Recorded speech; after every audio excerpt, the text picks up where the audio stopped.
We begin with this story. All primary and secondary schools under the supervision of the Serian District Education Office will resume operations as usual tomorrow, August 17th. The decision follows our pollutant index management system readings as of 1 p.m. today. In a statement, the Sarawak Education Department says the health, safety and welfare of students and staff remain its top priority, particularly during hot weather or unexpected situations. Schools have also been reminded to comply with the established standard operating procedures and refer to the Ministry of Education's guidelines on managing students' health and safety during HAZE conditions. Meanwhile, all educational institutions under JPN Sarawak have been advised to continue monitoring the latest API readings in their respective areas through the official APIMS portal. Educational institutions must also comply with guidelines on outdoor activities during hot weather and take into account advice from the Ministry of Health to ensure the health and safety of students and all personnel remain protected. JPN Sarawak stresses that any changes or developments regarding school operations will be announced from time to time. Still on the same development, air quality in Kuching has improved further, with the API reading falling to a moderate level of 94 as of 5 p.m. on Sunday. According to the Natural Resources and Environment Board NREB's daily HAZE watch, the four areas that still recorded unhealthy API readings were Serian at 157, Semarahan 151, Lundu 111 and Tebedu at 109. Meanwhile, the areas that recorded moderate API readings are Sri Aman 84, Samalaju and Miri both 79, Sarike 76, Industrial Training Institute Miri 75, Bintulu 70, Lubok Antu 68, Lawas 67, Cebu 66 and Muka 59. Meanwhile, the only area that recorded a slightly higher moderate API reading by 5 p.m. was Limbang, 68 compared to 67 at noon, while Kapit's API reading remained unchanged at 52. An API reading of between 101 and 200 is categorized as unhealthy, while readings between 51 and 100 are considered moderate and those from 0 to 50 are classified as good.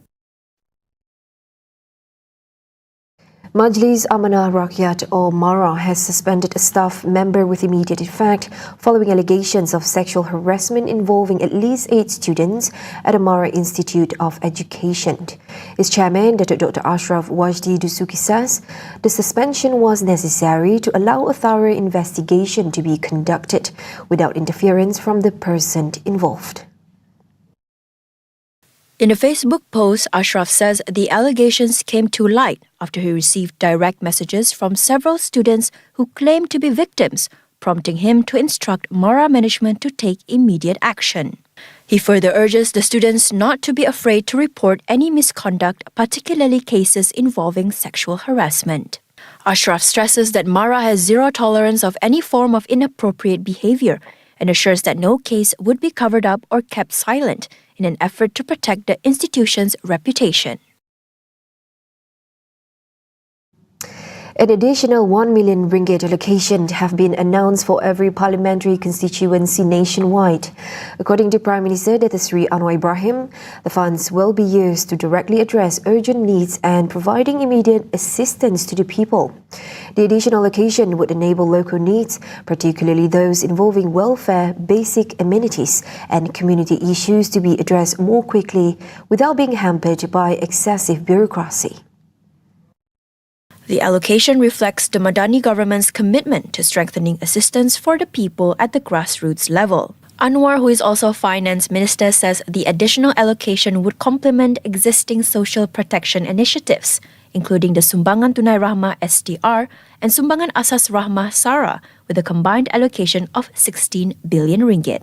He says eradicating poverty and easing cost of living pressures remain key priorities of the Madani government, with the hardcore poverty rate has now fallen to 0.09%.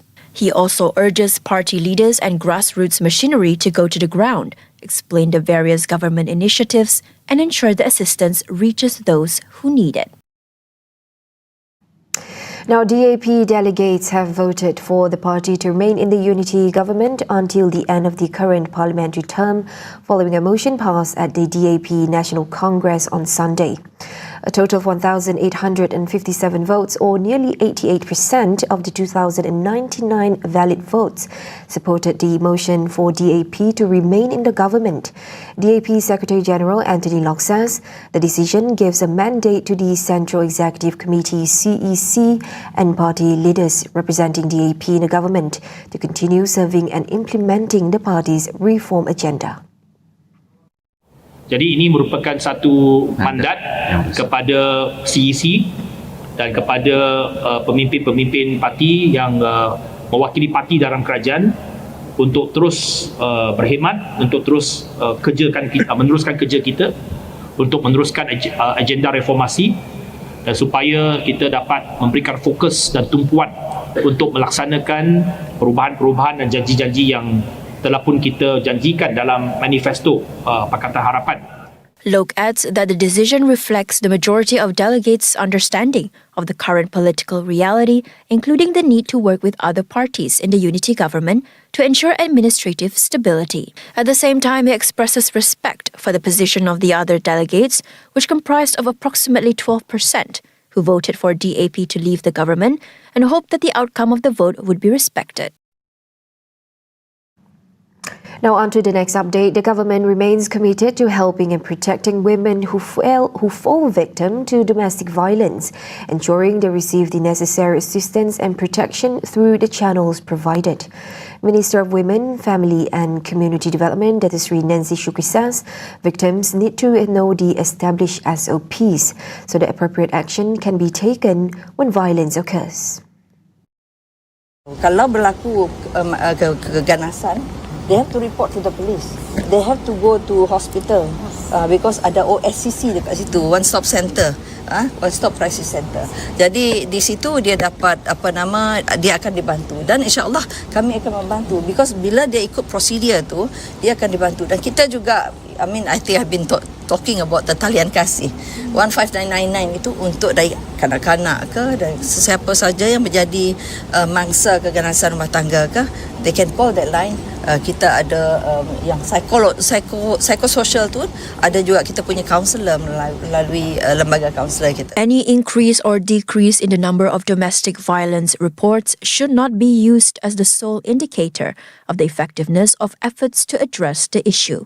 She adds an increase in reports could potentially indicate greater awareness among victims of their rights, as well as better knowledge of the SOPs and available channels for assistance.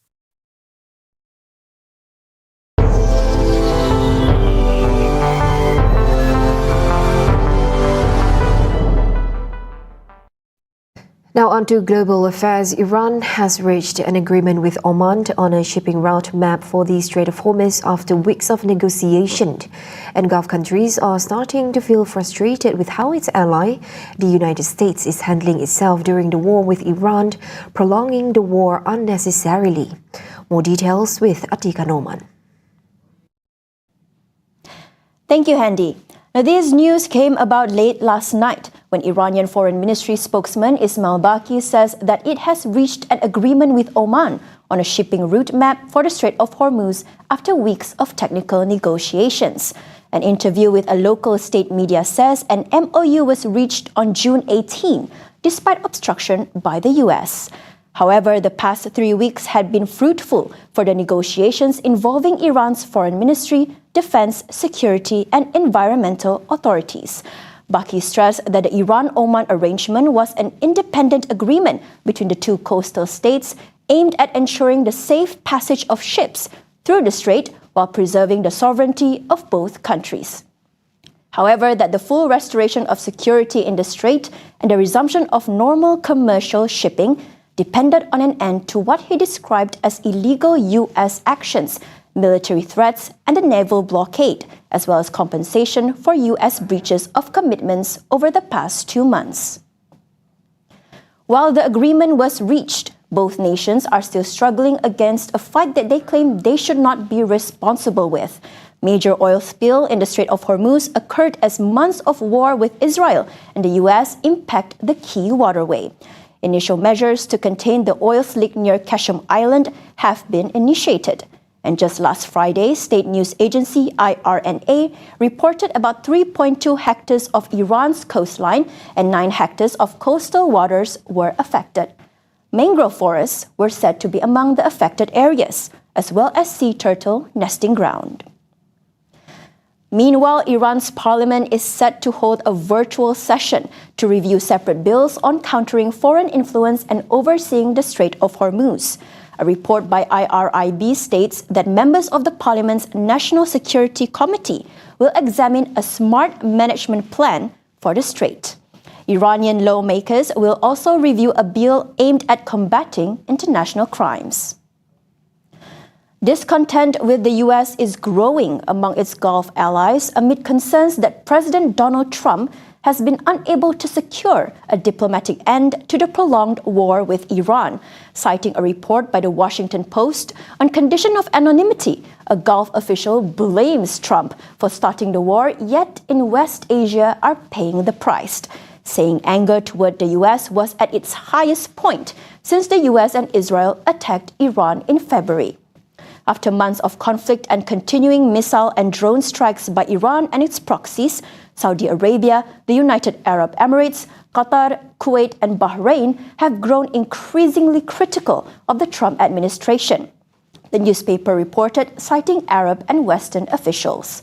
Some Gulf states have even begun questioning the benefits of continuing to host large U.S. military bases on their territory. Whether there's concessions, blockades, and closure at the Strait of Hormuz, the U.S. still claims that it is the dominating force at the Strait of Hormuz.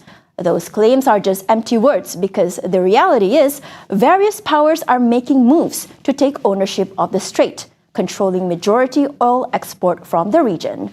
More updates, tvsrawa.my and TVS Inspire. Back to the studio with Hendy. Right, thanks, Atika.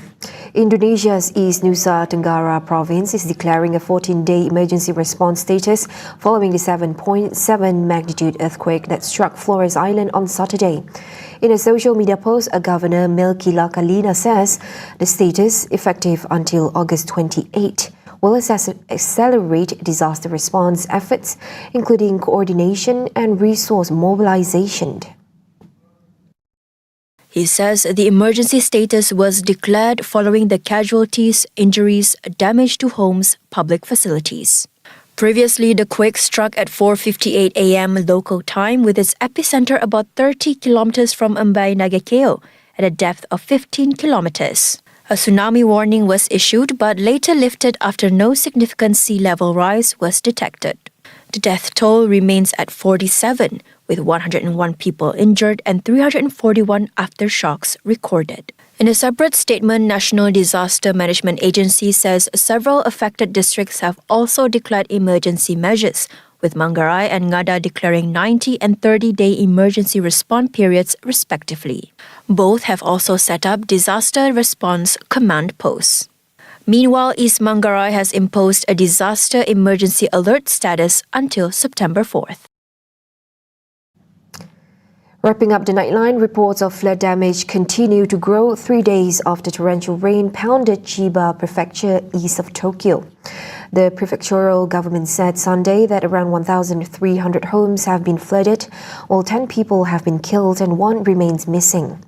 Local media reported that the number of homes flooded by record rainfall from Thursday evening through Friday morning has risen from around 1,000, the figure announced by local authorities the previous day.